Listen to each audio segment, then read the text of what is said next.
Hello everyone. This is Blazej Kubiak. My name is Krzysztof Kudrynski, and this is a drone. It is in the box, and the world consists of two groups of people. People from the first group will immediately take the drone out and start to enjoy flying, while people from the second group will immediately download the API. Maybe even make their own better one. Now, there is absolutely no shame to be part of the first group. I have real friends that would do this, and they are nice people. Myself and Blazej, we are proud to represent the elite. After over 2 years of experience with the drone, we have absolutely no idea how to fly that thing. So a few words about us. Between 9 and 5 p.m., we work on extremely exciting project in TomTom in Łódź, where the main idea is to enable cars to drive by themselves. And our main contribution here is turning a set of images and a point cloud of lasers into a consistent, three-dimensional representation of roads available globally. After work, we spend our time with families, Blazej with Blazej's, myself with mine. And then when normal people start to think about meeting friends and going to sleep, we dive into the world of technologies. And we have similar interests: computer vision, robotics, virtual reality, and artificial intelligence. Around midnight, Blazej walks to sleep, and I sleep to walk. This project is driven by passion. It was created during time instead of meeting friends and instead of sleeping. And in this project, the drone will learn to fly. And it will learn that skill based on what it sees. And it will see the world using a camera. So the starting point of our project is a calibration chessboard. So you can make a lot of photos of that and then use simple mathematical algorithms to find the model of distortions and remove them from your camera. In fact, almost every project in computer vision starts with calibration chessboard, and then you can practice with detecting chessboard on the screen and then tracking chessboard in the video. These are the hello words of computer vision. However, if you are here to see the hello word example, you might be a little bit disappointed. We cannot disagree that detecting chessboard and tracking chessboard have great applications, so useful in real life, ranging from detecting of freaks still playing chess on the chessboard, up to detection of people walking on the street with a chessboard. And the list does not end here. However, our inspiration is a bit different. What you can see here are the fragments of videos from the web of drones racing. It's amazing to feel that speed. And when you realize that these drones were actually controlled manually, there is one word that is screaming in your heads, I'm sure, and it is irresponsibility. Let's analyze one case. This is a frame taken by drone during some race. And the task here is simple. What control needs to be applied to fly safely? And there's a lot of time to apply that control, to think about it. There's so many frames. But if you are starting to worry, you are doing the right thing, because although there is still hope, we can make it, you know exactly how it's going to end. If you analyze this case again, you will see there was so much time to react. Similarly to many other cases which ended in a silly crash while there were tens of frames ready to extract the proper information, tens of frames begging for salvation. Together with Blazej, we decided to put an end to that. The user should only click when they want to fly, and it is the machine that should calculate proper low-level controls to safely fly towards that place. And today, we will all have a walk through all the steps you need to consider while implementing that on the machine, and we will show you our examples how we did that. We will show you our tests, not from the ruins like that, not from the forests and parking lots, but from our modern TomTom office, built and opened this year. But if you look at this carefully, you cannot miss the similarity, especially if you look at the right perspective. We have absolutely no doubt that this building was built and meant to be our training ground. So let's talk about our solution. And for our inspiration, let's again analyze this simple image. We all have to agree that we humans are amazing. Everyone here immediately and without any effort is able to spot and track a safe place we're flying to. Everyone here immediately and without any effort is able to intuitively plan your next actions. Everyone here immediately and without any effort is able to understand the environment, spot the collisions, and act accordingly. What is even more amazing, this is already amazing, but what is even more amazing is that at the exact same moment, using exactly same brain, we humans are able to plan our next meal and perform deep considerations about life. But general intelligence, like that, is not yet possible according to the science, so we will not talk how to teach the drone to cook or understand life, but we will think how we humans would analyze these three tasks and how to implement it on a machine. And because the machine can be perfectly focused and absolutely dedicated to these three tasks, then by just adding enough processing power, we will quickly outperform humans. So these three steps will be the plan of our presentation and the plan of the development of our system. So let's start from the beginning. In order to start the project, you can use whatever equipment you want as long as you can control it from your software. We started with Parrot Air Drone 2, with which you can communicate over Wi-Fi, and there is plenty of open source available in the web for that. We used open source Java framework called Yadron. It's under Apache 2 license, and from the hundreds, thousands of lines of code from Yadron in this project, we used one, the move command. In move command, you need to say what tilt needs to be applied to accelerate the drone, and then ascension and rotation speed. And these three parameters will be derived directly from the image, which, for convenience, will be decoded using a C++ FFmpeg, be it either from the internal camera of the drone or the external GoPro, for example. And then this decoded image we will analyze using Python libraries like OpenCV or NumPy, and everything will be orchestrated in the beginning, that was the plan, in Java. So this simple architecture, this simple design is a starting point, and you will see it evolving while our new ideas approach and while we are developing the system. But you can think this is a nice start to think about the logic. And the first thing in the logic is the first level of autonomy which we want to apply, which is tracking. And because we are fans of human brain, we would like to think how we humans would analyze this task. And a nice example would be when we go to the club full of people and we find something catchy, something that catches our attention. For example, a hat.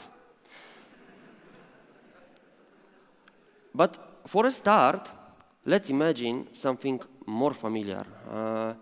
Imagine that, but you must imagine it really hard. Imagine that instead of the hat, we have a chessboard. Now, this does not happen really often, but if it was the case, we would have a nice algorithm ready to accomplish our task. However, sometimes it happens that you have to track something else. And it is this particular moment, because you don't know what you are going to track, you know it when you see it. And this is at this particular moment that this defined region gains some description. It might be the distribution of colors inside, it might be the shape of the hat itself, or we may be directly tracking the flow of pixels. in the image. And all of these approaches can be easily implemented on the machine, and the good news is that you don't need to do it on your own because somebody else already implemented that, and it is available, for example, in the library called OpenCV. So in OpenCV, we used min-shift algorithm. So min-shift algorithm is just, in simplification, it establishes distribution of color inside a given region and then shifts and scales that region to keep this distribution of colors constant. CamShift is very similar, but it also is able to apply rotation. And then Optical Flow measures locally the motion of pixels around the specified object. From these algorithms, Optical Flow for us gave the best results, so let's see how it works in our case. So what you can see here is our graphical user interface. So this is the frame seen by the drone in our office.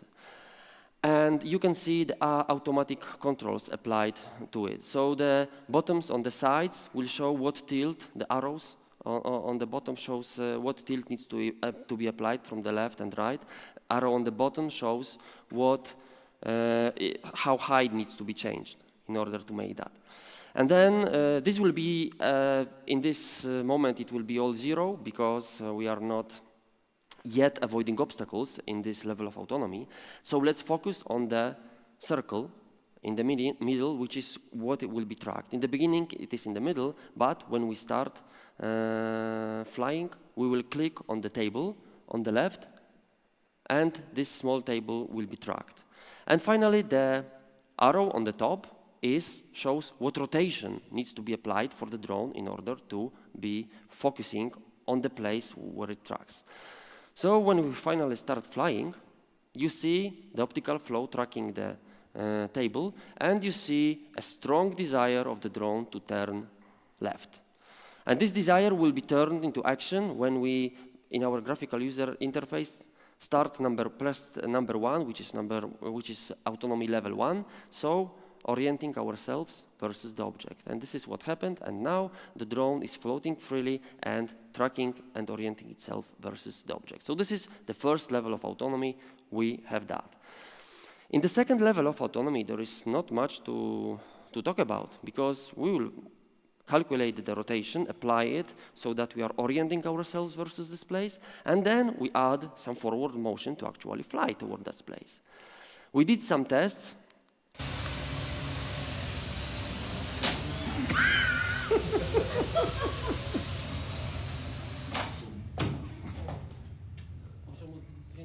The results were expected. Without collision avoidance, you cannot do too much. So this is how we arrive at the third level of autonomy, which is where the fun begins. Because in order to avoid risks, we need to understand the spatial content of the image. And having just the two-dimensional image, this is quite hard. So again, let's think how we humans would do it. And the first answer that comes into our head is probably through the pair of our eyes. So let this diagram be a simplified viewing system. The blue rectangle is the place where the image is formed, for example, the retina of our eye, and then the dashed line is just its principal axis.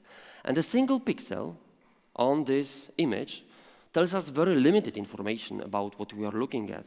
To be more precise, it tells us the ray on which this object in the world lies, but we don't know how far it is, until we have another eye, which is quite common. And in this eye, we find the corresponding pixel, and then using some mathematical tricks, our brain knows exactly where exactly we are looking at. And we can also implement that on a machine. So is stereo vision an answer? It might be, but then we would need to take out our mono camera and replace it with a stereo vision system, much heavier and probably much more expensive. So before we all go out shopping, let's think, let's ask ourselves a question: is it really necessary? Are we human hopeless if we have one eye only? Obviously not, because when we move, our brain is fed by multiple images, and we remember these images.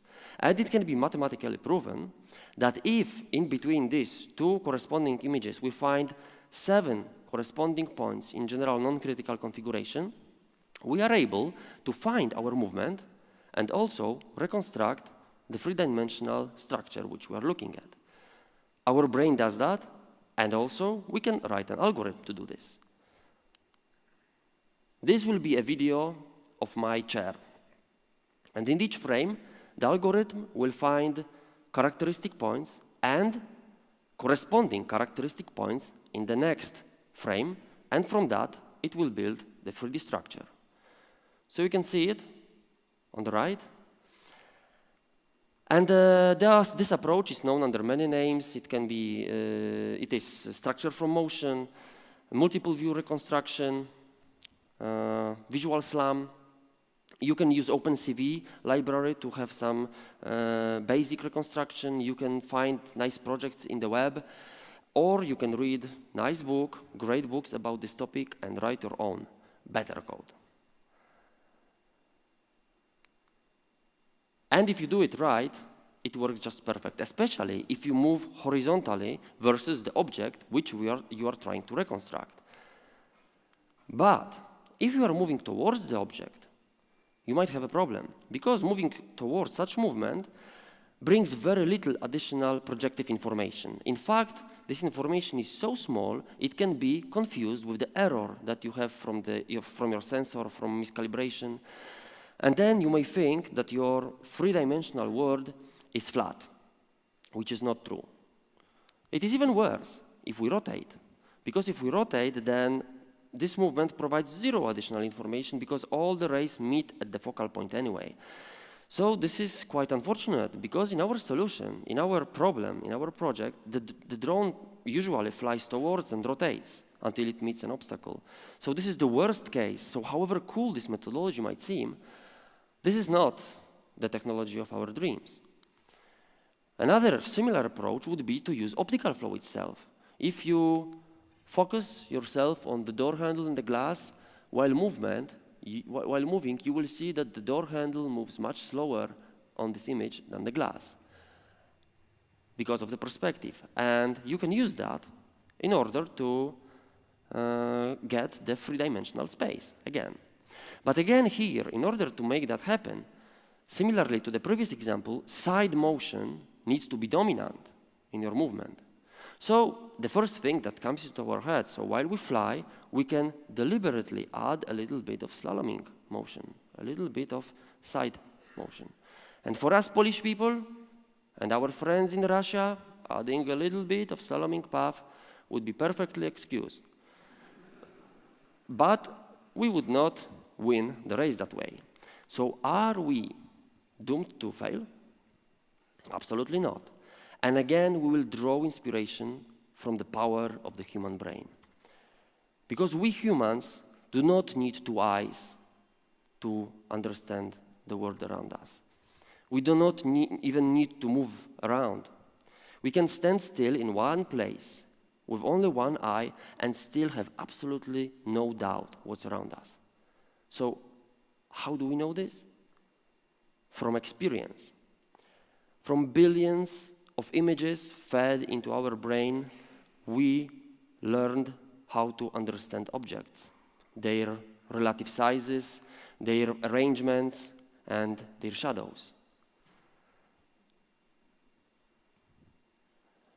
With this lifetime experience of looking at the world, we humans need absolutely no tricks to understand the space. And as amazing as it might sound, thanks to the recent advancements in artificial intelligence, we can share this experience with the machine. So we will teach our drone, our machine, to understand the space using deep convolutional neural network. In a minute, Blazej will tell you more details about deep convolutional neural networks, but if there is anyone here absolutely unfamiliar with the concept of machine learning, the main idea is that instead of providing a set of nice rules, algorithms, and formulas to detect some object, we design a mathematical model which will take all the input, for example, all the pixels in this example, and create output label. And to make this output label correct, we will flood this model from the backwards with examples with known label. And then this model will adapt itself so that its reactions to pixels and the combinations of these reactions and combinations of combinations and so on will finally give the label which we are teaching this model to get. You can read a lot about AI, but today we want to suggest something much better. You will all be part of an amazing experiment.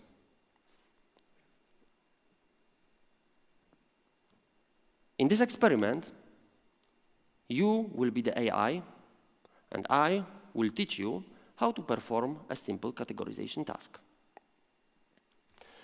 As every network, in the beginning, you have absolutely no idea what you will be learning. And I will give you examples with labels, one by one, and your brain will shape what the categorization task is. And hopefully, finally, when I give you the nice final example, the test, you will know the label. Are you ready for training? Okay, let's start. Image number 1, label. Image number 2, label. Image number 3, label. Image number 4, label. The training time is over, and now it's time for a final test. This is a question for 1 million. And the allowed answers are yes and no. So please, raise your hands who votes for yes. Thank you. Now please raise your hands who votes for no. Thank you very much. The results are 5,035 for yes and 1 for no.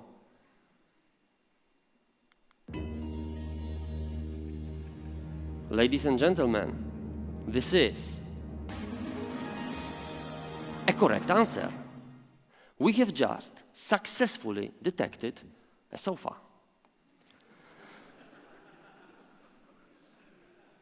Thank you very much for your participation. It was really important for me. I'm very happy we managed to be the winners today. But there is, however, something disturbing. There is this one guy who was blinded by some other less important features also available in these images. And this is a threat. If there were more animal lovers in this room, we would all miserably fail at detecting a lovely sofa. And seriously, this is a threat in artificial intelligence, because formulating a nice, well-formed, unambiguous training set is an art. And you will never know exactly what the network learned. So you usually need crazy amount of training data to make that. And as a designer, you have to decide if you can afford getting so much training data. Because maybe it is possible that using only one example with your own intuition, you can design a set of rules and create your own handcrafted algorithm to make that task possible at a lower cost. In our case, finding a handcrafted algorithm would be a pain. Because our task is, from having a two-dimensional image, find a third dimension, a depth map of it. Here it is shown as a depth map where the black is near and white is far. And if we have this for every incoming frame, it would be possible to spot the black places, and these would be the obstacles, and apply proper control to avoid them. It would be nice if we have that. And we will train our deep convolutional neural network to perform this task for us. But of course, in order to train that, we need training data. In other words, if we want our machine to get a depth map for every frame, we first need to give 100,000 of examples of this job done right. So how to do it? The first way would be to take a ruler, and for every pixel in this image, measure the distance between the camera and the place in the real world. Repeat that for every pixel. We have the depth map, and then repeat this for 100,000 of examples. Our rough estimate for that would be 300 years, so we decided to use a different approach. We will be using our structure from motion algorithm. Without any stress in the beginning, we can do whatever movement we want, so we will be moving sideways to create our ground truth, and then we will move towards and backwards from some object, for example, a pillar, hence the name Deep Pillar Learning. And we will be moving precisely according to a well-defined scenario between 0 and 4 meters from the pillar, all the time the same. And this is how we would get a nice depth map for that, but this depth map, because it is structured from motion algorithm, we don't know what's the scale of that. It is a random scale, it is floating, and in order to fix the scale, we will find the histogram of the depths in time, locate the pillar inside, and then normalize this to lie between 0 and 4 meters. And then apply this normalization back to our images, hence having a nice ground truth in the metric world. And only train our network. To be honest, we are in love of our solution. But you have to know there are two solutions which would bring you faster to your aim. And the first would be to use internet. You download the ground truth prepared by someone else and then train your model. And the second would be to use internet and download the already trained network. So now Blazej will tell you more about the deep neural networks and our architecture, and I will finally tell you how our example works. Hi everyone. Sorry for my voice. This shows just that we really enjoyed DevOps and it was nice yesterday. But to the topic. It is a great thing to make great things from scratch. However, it is a bit wiser sometimes to use existing solution, especially if it fits really well to your needs. Or you're preparing a great demo for DevOps and you have limited time. So we use deep neural network for dev estimation. And we find it in the internet. And what was very nice, not only the network structure, but also pre-trained model was available to download from the GitHub. It was available in the format. We used second one for TensorFlow. What was really nice, authors also prepared some Python script. If you read it, you can really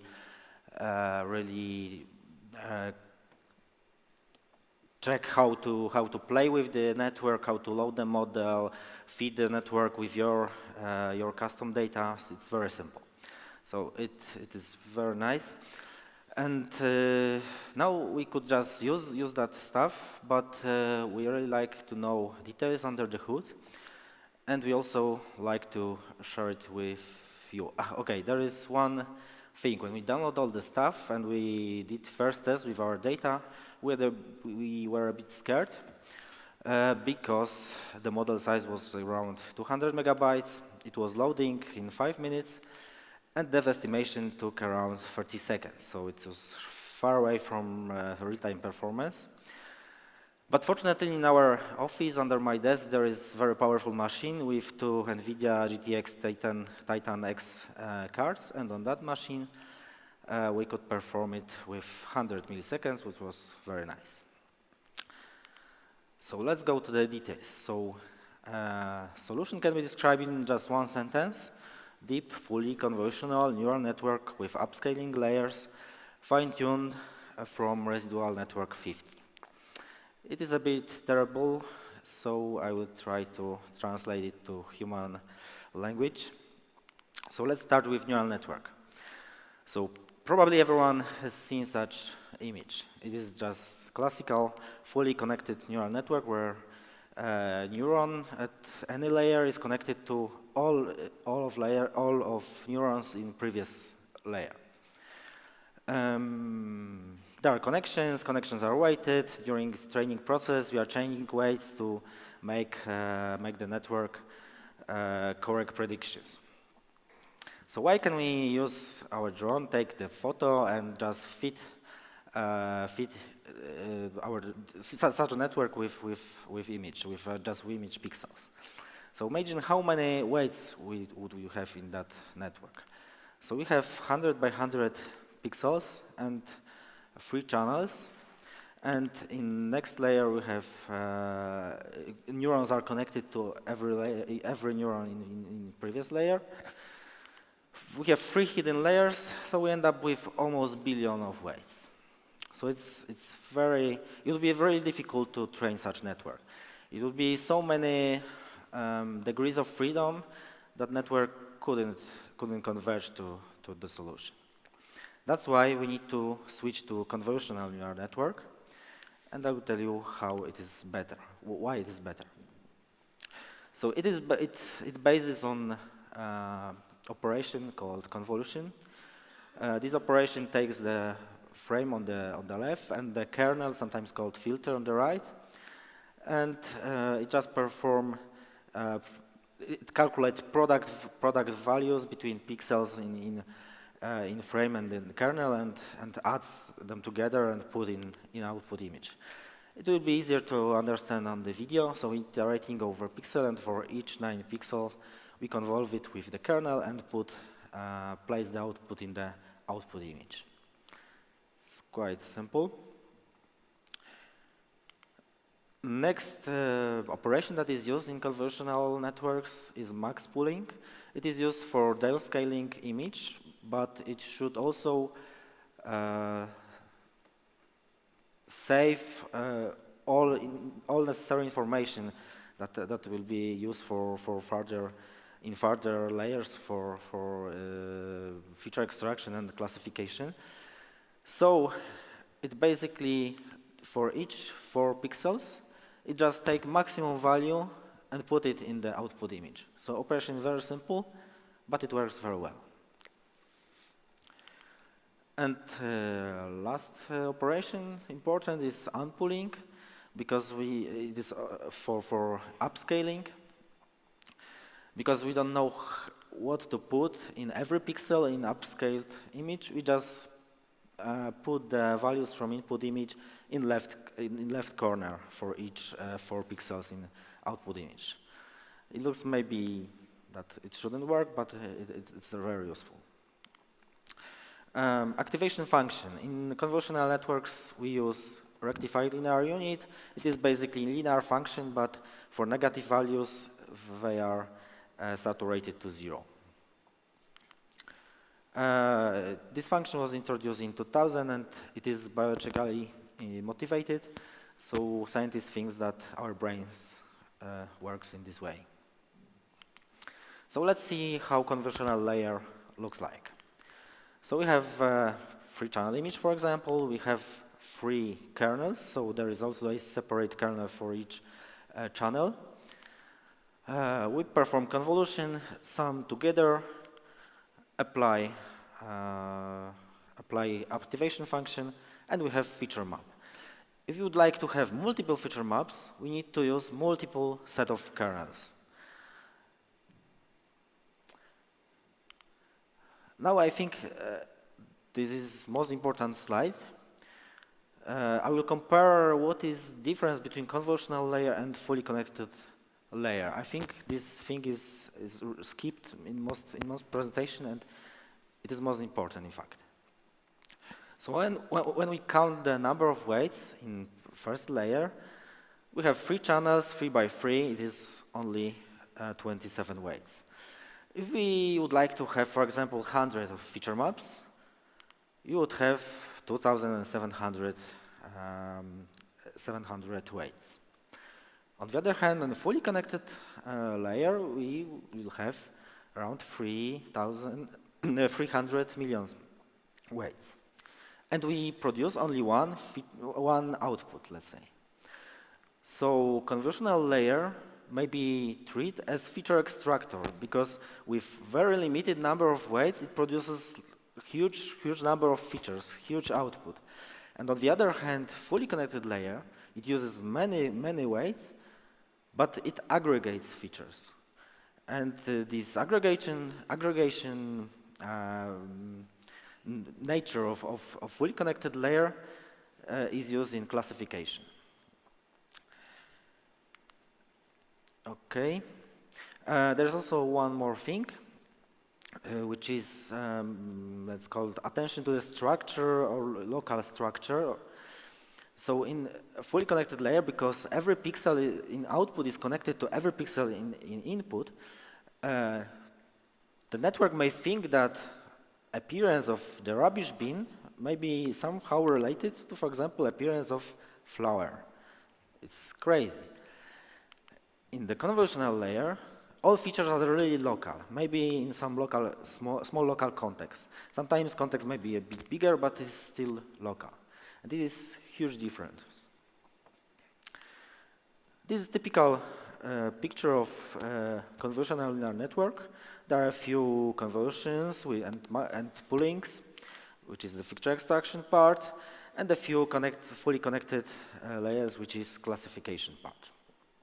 These days, it's quite popular to remove classification part completely, exchanging it with another convolutions and poolings.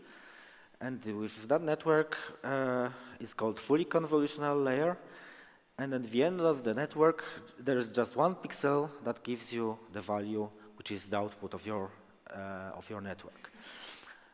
So we cannot use that network for our task, because for the image, we would have just one depth prediction, but we would like to have depth prediction for every pixel in input image. That's why we need upscaling layers.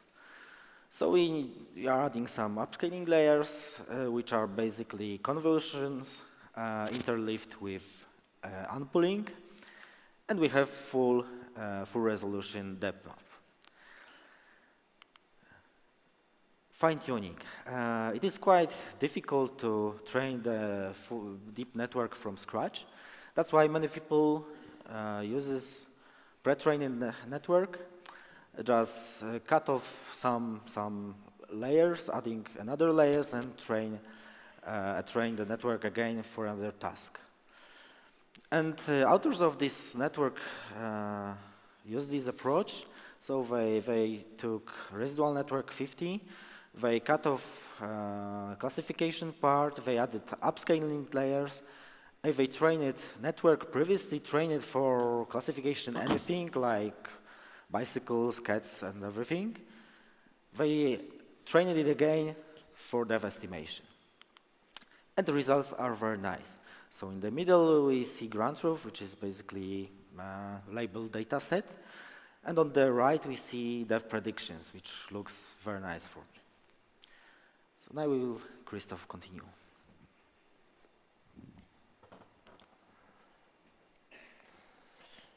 Okay, let's come back for a while to our initial system design, which is already a little bit complicated with the components for convenience written in different languages. And now, when we add our deep neural network prediction, it becomes even worse.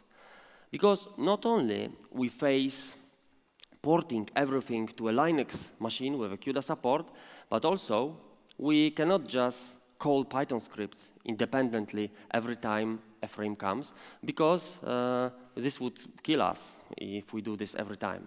Of course, obviously, it is solvable, and there are people capable to manage all the possible pieces and make them work together as a perfect unity. But for those who cannot, the world brings microservices. Yes, this was a joke, a good one. For those of you not laughing, this is not microservices according to the definition probably. But breaking our design into client-server components made our life much easier. Now, the headquarters is the Python application which communicates with a FFmpeg service to get the decoded image. Then it uses the CUDA service to which, when given a frame, will return a depth map. In the Python application, we have a graphical user interface where we can apply commands manually, but also here we can press 1, 2, 3 to give autonomous level to the drone, and it will fly by itself. And then based on that, depending on that, the control server will serve automatic or manual commands to the client, which communicates directly to the drone. So, having all the puzzles solved and explained, it is time to show you our ultimate demonstration, and we are very happy to be able to show this video to you, because during the day of recording, we had a fire. If you don't know what a fire is a set of failures that every self-respecting developer should experience during the day of delivery. Now, you will not see these problems on our video because we have a perfectly stable delivery platform statistically proven to be PowerPoint, so you can watch it without any frills. Okay, but seriously, our results were quite nice. Everything works smoothly. We only had some problems with the communication with the drone, so frankly speaking, this is the best out of 10 videos probably, and others are impossible to watch. So let's watch this one. So on the right, you see our drone flying, but what's more interesting is on the left, the applied automatic control. You can see that. So in the bottom, you can see the output from the deep neural network, and when it turns deep blue, we find this region and we apply proper automatic level control. So everything is done automatically. The only thing we done in the beginning, we showed where we want to fly, which is shown by the circle. So the red circle tracks the window for which we fearlessly fly towards without any other manual control to the drone. Because this is the best and only video that we have, I will play it again so that you can watch it in peace.